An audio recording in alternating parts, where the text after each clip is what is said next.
We've set out to overthrow functioning constitutional democracies in over 20 countries. We manipulated elections in dozens of countries. We created standing armies and directed them to fight. We went after to organize ethnic minorities to encourage them to revolt. The first thing we did in Nicaragua was to go to the Mosquito Indians, who had never gotten along with the other people in Nicaragua very well, and give them more money than they had seen in the entirety of history, and arms and training and rationales and sanctuaries in Honduras, and sent them into Nicaragua to attack, kill, fight, rape, burn, pillage. And this is an insidious thing. Every society is torn with racial conflicts and conflicts with minorities. Think how violent our nation is.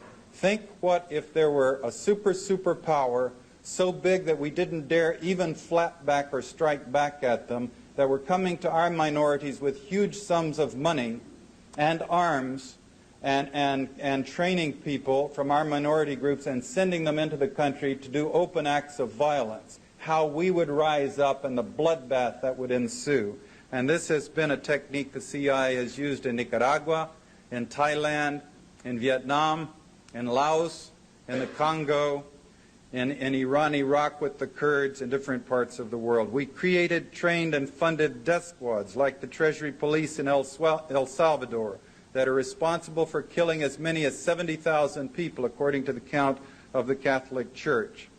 And we've assassinated world leaders, including the United States President in 1963, and I'll get to that in more detail in just a moment. Getting back to the subject of democracy, since that's something that Bush and everyone is talking about right now, I remind you of Chile. In 1973, the CIA organized the overthrow of Salvador Allende, the democratically elected president of Chile. And he was killed in the process, and we killed General Schneider, who was the pro-U.S.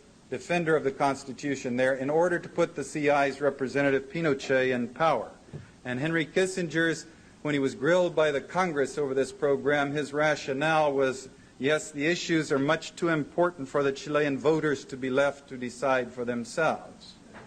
Now, there was a long CIA destabilization and propaganda campaign against China, trying to come to grips with these CIA activities and these broad numbers, trying to figure out how many people have been killed.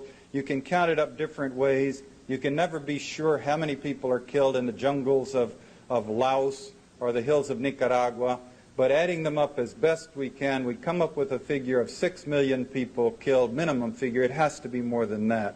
1 million in the Korean War, 2 million in the Vietnam War, 800,000 in Indonesia, a couple of million in Cambodia, 20,000